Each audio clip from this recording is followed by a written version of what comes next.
Hello, কি অবস্থা সবার? তোমরা কেমন আছো? আশা করতেছি তোমরা সবাই খুব ভালো আছো। বরাবরের মতো তোমাদের স্বামী ভাইয়া ফ্রম সুভাষিলু এইচএসসি। সো আজকে আমরা এইচএসসি 26 ব্যাচ যাদের পরীক্ষা খুবই সামনে, একদম সন্নিকটে, তাদের জন্য পদার্থবিজ্ঞান অর্থাৎ ফিজিক্সের শিওর শর্ট নিয়ে কথা বলবো আর কি। এর আগে আমি আইসিটি তোমাদের একটা শিওর শর্ট টপিক বেসড বলছি।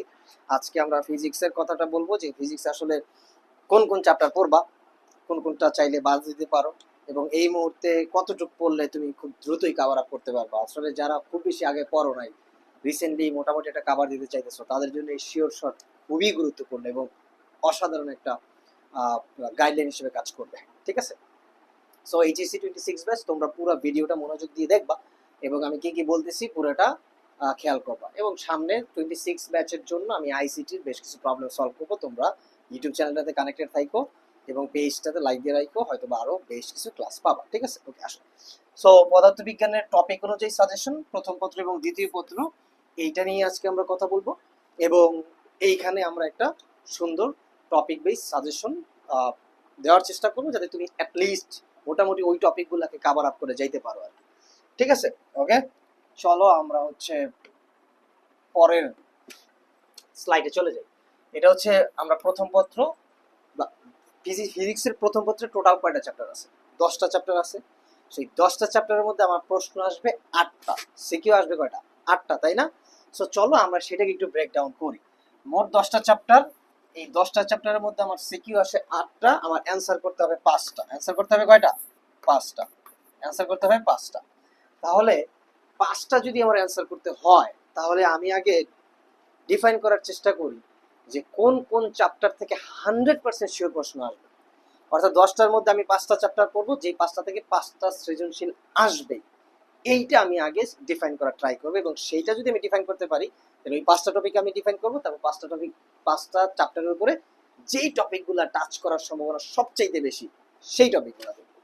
সো আমার কাছে যদি এক্সপ্লেন করতে চাও, তাহলে 2 নাম্বার ভেক্টর, ভেক্টর থেকে একটা প্রশ্ন আসবেই, আসবেই। সো আমার শিওর শর্টের চ্যাপ্টার বেস যদি আমি কল্পনা করি, চিন্তা করি, তাহলে 1 নাম্বার চ্যাপ্টার হতে পারে 2 নাম্বার চ্যাপ্টার, যেটা হচ্ছে ভেক্টর, কারণ ভেক্টর থেকে একটা সৃজনশীল প্রশ্ন আমরা পাবোই। ঠিক আছে? এবার আসো 6 এবং 7। 6 কি? মহাকর্ষ বিকর্ষ। 7 হচ্ছে পদার্থের গাঠনিক ধর্ম। এই দুইটা থেকে শিওর থাকো প্রশ্ন থাকবে, শিওর। অর্থাৎ মহাকর্ষ বিকর্ষ থেকে একটা প্রশ্ন কনফার্ম থাকবে, পদার্থের গাঠনিক ধর্ম থেকেও একটা প্রশ্ন কনফার্ম থাকবে। তাহলে কি আমরা 3টা চ্যাপ্টার থেকে 3টা সৃজনশীল পেলাম। এবার আসো 5, কাজ ক্ষমতা শক্তি। কাজ ক্ষমতা শক্তি থেকেও একটা প্রশ্ন নিশ্চিত থাকবে, নিশ্চিত। তাহলে কি আমরা 4টা থেকে 4টা পেলাম। আরেকটা হচ্ছে 10, আদর্শ গ্যাস। আদর্শ গ্যাস থেকে একটা প্রশ্ন 100% শিওর থাকবে মানে থাকবে। তাহলে এই 5টা চ্যাপ্টার থেকে 5টা সিকিউ কিন্তু তুমি পাইতেছো। আমি কি বুঝাতে পারছি? তুমি যদি বাকি 5টা চ্যাপ্টার নাও পড়ো, যদি এই 5টা পারফেক্টলি পড়ে যাও, তাহলে তুমি 5টা সিকিউ অ্যান্সার করতে পারবা, তাতে কোনো সন্দেহ নাই। আমি কি বুঝাতে পারছি? তাহলে দেখো আমরা কি কি নিলাম। ভেক্টর নিছি, মহাকর্ষ বিকর্ষ নিছি, পদার্থের গাঠনিক ধর্ম নিছি, আদর্শ গ্যাস নিছি, কাজ ক্ষমতা শক্তি নিছি। 5টা চ্যাপ্টার তোমার জন্য ফরজ এই এইচএসসি 26 ব্যাচ যারা সামনে পরীক্ষা দিতে চাইতেছো। এবার আসো, আরো 4টা চ্যাপ্টার আমি লিখে রাখছি এখানে, 3, 4, 8, 9। 3, 4, 8, 9, তাই না?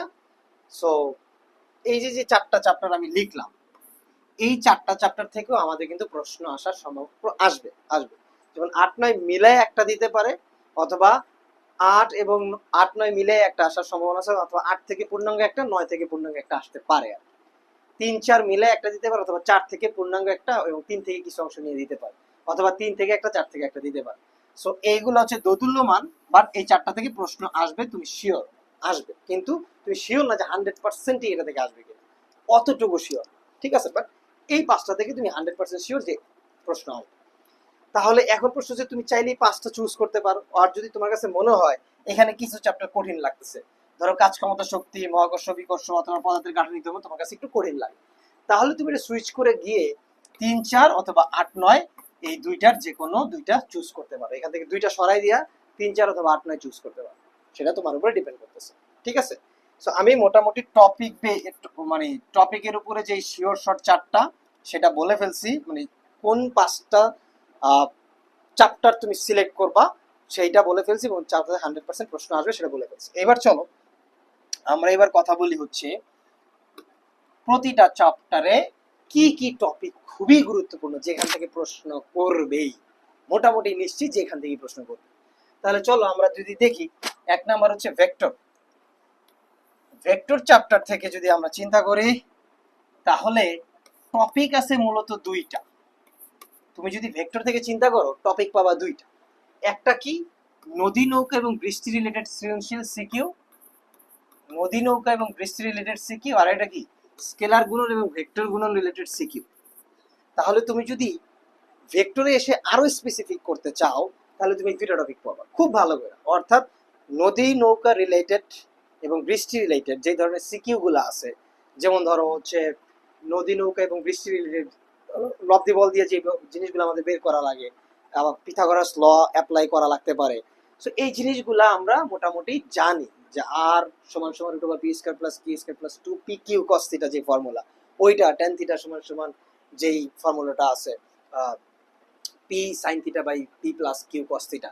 সো ওই দুইটা ফর্মুলা দিয়ে, অথবা tan থিটা সমান ভি বাই ইউ যেটা আছে আর কি, লম্ব বাই ভূমি হচ্ছে তোমার ওই tan এর যেই ফর্মুলা, ওই টাইপের ফর্মুলা দিয়ে একটা সিকিউ থাকার পসিবিলিটি প্রবল সম্ভাবনা আছে।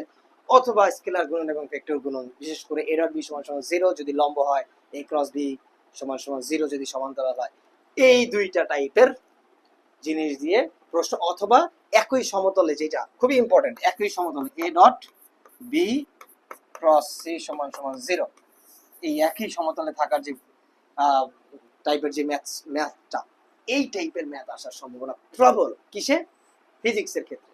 তাহলে মাত্র দুটো টপিক ভালো করে পড়লে একটা সিকিউ পাওয়ার সম্ভাবনা সবচাইতে বেশি, এবং মোটামুটি শিওর থাকো যে এই দুই টপিকের বাইরে যাওয়ার পসিবিলিটি অনেক কম, মোটামুটি 0.1% অথবা শুধু 1%, 99% প্রবাবিলিটি হচ্ছে এই দুটো টপিক। এরপর আসে নিউটনীয় বলবিদ্যা। নিউটনীয় বলবিদ্যা থেকে দুটো টপিক থেকে প্রশ্ন করবে, একটা হচ্ছে জড়তার ভ্রামক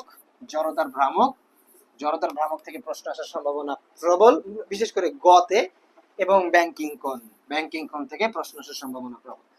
যদি আই রিপিট, যদি 4 নাম্বার টপিক থেকে প্রশ্ন আসে, এই দুটো টপিকই চুজ করবে, তাতে কোনো সন্দেহ নেই।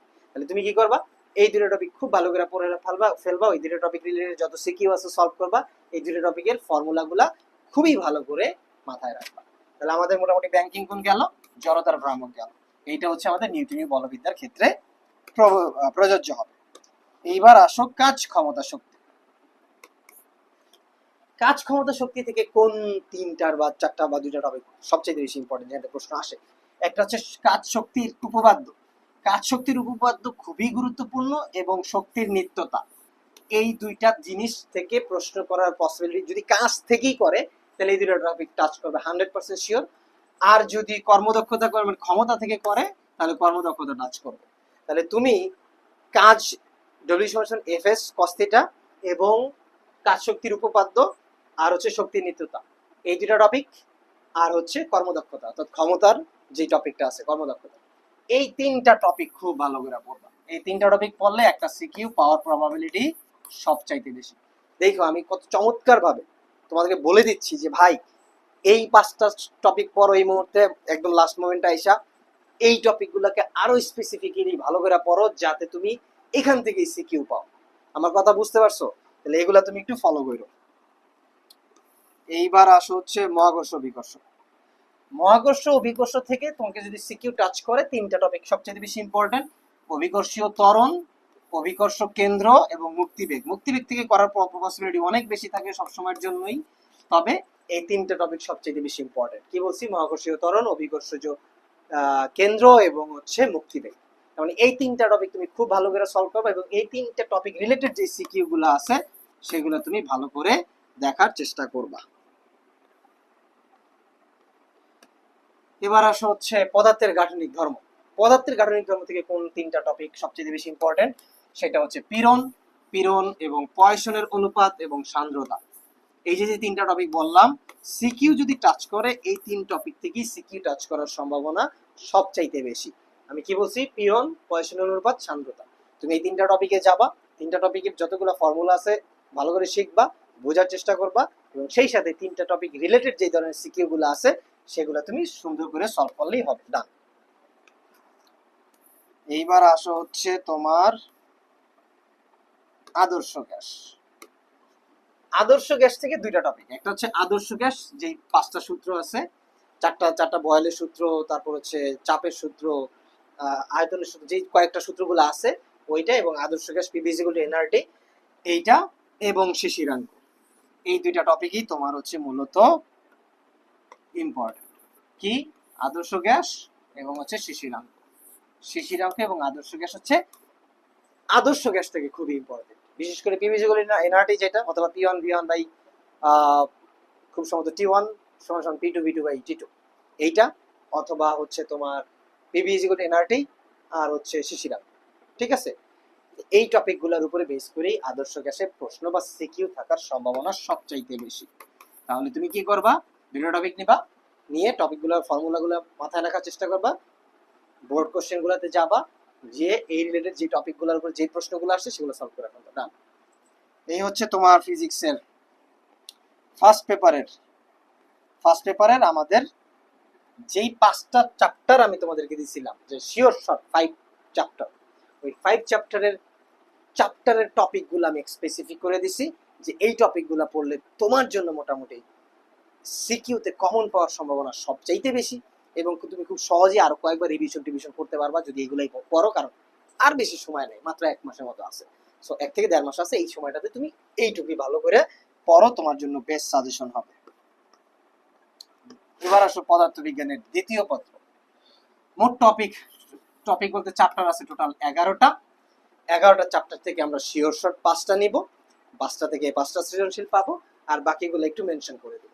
আসো, শিওর শর্টের যে 5টা টপিক, সেটা হচ্ছে 1 নাম্বার তাপগতিবিদ্যা, 2 নাম্বার স্থির তড়িৎ, 3 নাম্বার চলতড়িৎ, 8 নাম্বার আধুনিক পদার্থবিজ্ঞান, 9 নাম্বার হচ্ছে তোমার পরমাণুর গঠন যেটা। এই 5টা থেকে 5টা সৃজনশীল আসবে। সো তুমি বুঝতেছো যে এই 5টা টপিক থেকে বা চ্যাপ্টার থেকে 5টা সৃজনশীল কনফার্ম। বাকি 3টা সৃজনশীলের জন্য তুমি 4-5 থেকে মিলায় একটা আসতে পারে, 6-7 মিলায় একটা আসতে পারে, তোমার হচ্ছে 10-11 মিলায় একটা আসতে পারে, বাট নট শিওর। ঠিক আছে, বাট 4-5-7-6-7 মিলায় আসতে পারে। ঠিক আছে, অথবা 6-7 থেকে আলাদা আলাদা ইন্ডিভিজুয়ালও দিতে পারে, যেহেতু 8টা প্রশ্ন আর কি। কিন্তু এই 5টা কনফার্ম, এই 5টা যেহেতু তুমি কনফার্ম, এই 5টা তুমি চুজ করতে পারো। এখন যদি 5টার মধ্যে তোমার কোনোটা খুব বেশি কঠিন লাগে, মনে করো ধরো চলতড়িৎ কঠিন লাগতেছে, অথবা তোমার নিউটনীয় পরমাণু গঠন কঠিন লাগতেছে, তাহলে তুমি সুইচ করতে পারো 4-5 একটু ইজি হবে, অথবা সুইচ করতে পারো 6-7, বা 6-7 একটু পেঁচানো হইতে পারে, কিন্তু 4-5 ইজি হইতে পারে। এখান থেকে যে কোনো একটা বাদ দিলে 4-5 তোমাকে করতে হবে খুব ভালোভাবে। তার মানে যদি এই 5টা নাও তো 5টাই, যে কোনো একটা বাদ দিলে 4-5 ভালো করে করতে হবে। ঠিক আছে, তাহলে এই 5টা পড়লে 5টা, আর একটা বাদ দিলে তোমার 6টা পড়া লাগবে খুব ভালো করে, খুবই ভালো করে। বাকিগুলো তো পড়বা, ঠিক আছে, বাট এটা হচ্ছে শিওর শর্ট, আসবেই প্রশ্ন, পড়লেই এখান থেকে সিকিউ কমন পাওয়া। ক্লিয়ার?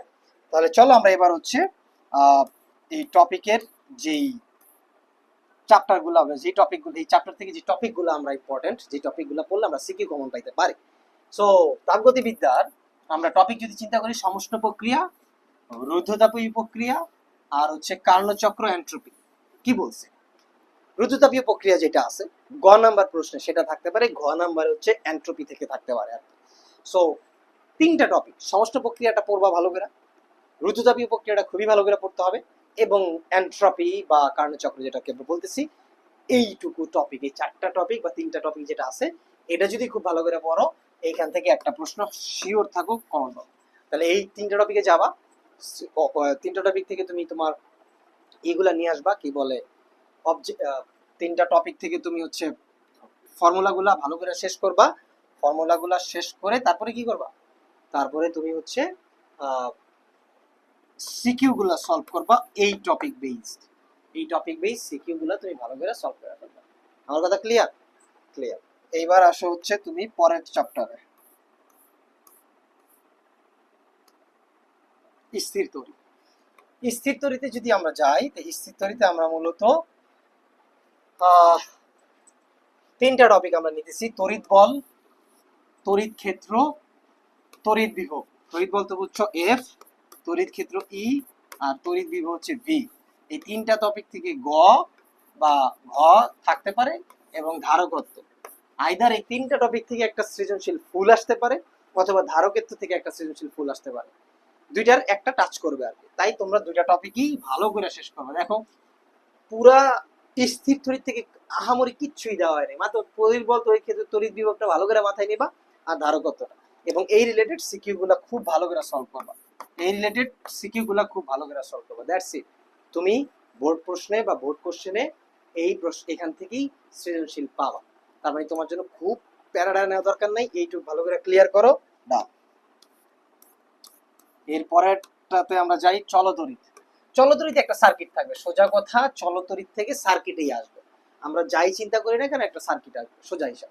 সার্কিটের কি শ্রেণী বা সমান্তরাল সার্কিট থাকবে, কারশফের সূত্র থাকবে, এবং সার্কিট থেকে তোমার খুব সম্ভবত তড়িৎ বিভব বা কাজ এরকম কিছু বের করতে পারে, বলতে পারে ঘতে আর কি, বাট সার্কিট থাকবে, এটা নিশ্চিত। ঠিক আছে, চলতড়িৎ থেকে একটা প্রশ্ন 100% শিওর থাকবে ইনশাল্লাহ, এবং সেটা হবে সার্কিট, তাতে কোনো সন্দেহ নেই। সার্কিটটা কি শ্রেণী এবং সমান্তরাল সার্কিট হইতে পারে, এই দুইটা টপিক, এবং কারশফের সূত্রটা ভালো করে পড়বা। এই কারশফের লটা কি করতে পারে, অ্যাপ্লাই করতে পারে। সো এইটাই হচ্ছে চলতড়িতের তোমার মূল পড়াশোনা। অর্থাৎ চলতড়িৎ সিকিউ সলভ করার ক্ষেত্রে তুমি যত সার্কিট পাচ্ছ সিকিউ হিসেবে সব সলভ করবা, তাহলেই তুমি চলতড়িৎ থেকে একটা প্রশ্ন নিশ্চিত পাবা। এবার আসো আধুনিক পদার্থবিজ্ঞান। আধুনিক পদার্থবিজ্ঞান থেকে তুমি যেই দুইটা টপিক আছে, একটা হচ্ছে মানে কাল দীর্ঘায়ন, দৈর্ঘ্য সংকোচন, আর হচ্ছে ভর বৃদ্ধি, আর হচ্ছে ভর শক্তি সম্পর্ক, যেটা হচ্ছে ই সমান সমান এমসি স্কয়ার। আমরা জানি ই সমান সমান এমসি স্কয়ার, ভর শক্তির সম্পর্ক। তাহলে আমরা ভর শক্তির সম্পর্ক দেখতেছি, আর হচ্ছে কাল দীর্ঘায়ন, দৈর্ঘ্য সংকোচন, ভর বৃদ্ধি, এই টপিক থেকেই প্রশ্ন থাকবে, একদম হুবহু এই টপিক থেকে প্রশ্ন থাকবে। আধুনিক পদার্থবিজ্ঞান থেকে প্রশ্ন একটা নিশ্চিত করবে, এবং এইটাই হবে সেই টপিক। তার মানে তুমি তিনটা টপিক বা তিনটা ফর্মুলা খুব ভালো করে পড়বা, আর এই ফর্মুলাটা মাথায় রাখবা। এরপরে হচ্ছে তুমি সিকিউ গুলো সলভ করবা, যায়া গাইড থেকে, বোর্ড থেকে সিকিউ সলভ করবা, ডান। তাহলেই তোমার মোটামুটি এখান থেকে সিকিউ তুমি নিশ্চিত কমন পাইতেছো। এইবার আসা হচ্ছে পরমাণুর মডেল। পরমাণু মডেল থেকে তুমি পাইতেছো, মানে সোজা কথা ক্ষয় দ্রব্য থেকে প্রশ্ন আসবে, পরমাণু মডেল থেকে এটা থেকে প্রশ্ন করবে, নিশ্চিত থাকবে ইনশাআল্লাহ। সো পরমাণু মডেল থেকে তেজস্ক্রিয়তা, ক্ষয় ধ্রুবক, অর্ধজীবন, নিউক্লিয়ার ফিশন এবং ফিশন বিক্রিয়া। তার মানে এই তিনটা থেকে একটা সিকিউ তুমি নিশ্চিত পাচ্ছ, তাতে কোনো সন্দেহ নাই। তেজস্ক্রিয়তা, ক্ষয় ধ্রুবক এবং অর্ধজীবন। তার মানে তুমি এই ক্ষয় ধ্রুবক থেকেই প্রশ্ন পাবা যদি তুমি পরমাণু মডেলটা পড়ো। তাহলে পরমাণু মডেলের এই টপিকটা খুবই ভালো করে শেষ করবা। একটা না দুইটা ফর্মুলা আছে অর্ধজীবন এবং ক্ষয় ধ্রুবকের, ওই ফর্মুলা যতগুলো সিকিউ আছে সব সলভ করে ফেলবা, ডান। আর কিছু লাগতেছে? সো এই হচ্ছে তোমার টোটাল কয়টা, 5টা 10টা আছে, 21টা চ্যাপ্টার। তুমি 10টা চ্যাপ্টার পড়বা সিকিউর জন্য। সিকিউর জন্য একদম গুনে গুনে 10টা চ্যাপ্টার পড়বা, পরীক্ষার হলে 10টাই অ্যান্সার করে আসবা। কিন্তু ভালো করে সলভ করতে হবে, এবং টপিক গুলা দিছি এই টপিক একদম খুব ভালো করে সলভ করতে হবে। এই টপিক রিলেটেড যত সিকিউ আছে সব সমাধান করে ফেলতে হবে। আমার কথা কি ক্লিয়ার? আমি বুঝাইতে পারছি খুব সম্ভবত। So this is all about, thank you. এবং তোমাদের শামীম ভাইয়া, ঠিক আছে। তো আমি কি বলছি, আমি বলছি যে তোমাদের এই যে শিওর শর্ট 10টা টপিক বলছি, এবং 10টা চ্যাপ্টার বলছি, এবং 10টা চ্যাপ্টার থেকে টপিকগুলো এক্সপ্লেইন করে দিছি, বিশ্লেষণ করে দিছি। এই টপিকগুলো রিলেটেড ফর্মুলা এবং সিকিউ যত পারো এই লাস্ট 1 মাসে সলভ করো, ইনশাল্লাহ তুমি দুইটাতেই A+ পাবা। মানে ফার্স্ট পেপার সেকেন্ড পেপার দুইটাতেই 80-র উপরে নাম্বার তুমি কনফার্ম থাকো, তুলতে পারবা, যদি এই মুহূর্তে এই জিনিসগুলো খুব ভালো করে পড়ো। এটাই হচ্ছে আমার ফিজিক্স ফার্স্ট পেপার এবং সেকেন্ড পেপারের HEC 26 ব্যাচের জন্য sure short, topic based sure short video, এবং আশা করতেছি এই ভিডিও তোমাদেরকে অনেক উপকৃত করবে, এবং এবং তোমরা ইনশাল্লাহ এইখান থেকে বা যেটুকু বলছি এগুলা থেকে 100% কমন পাবে। আজকের মতো এখানে শেষ, সবাইকে ধন্যবাদ, আল্লাহ হাফেজ, বাই বাই, টাটা।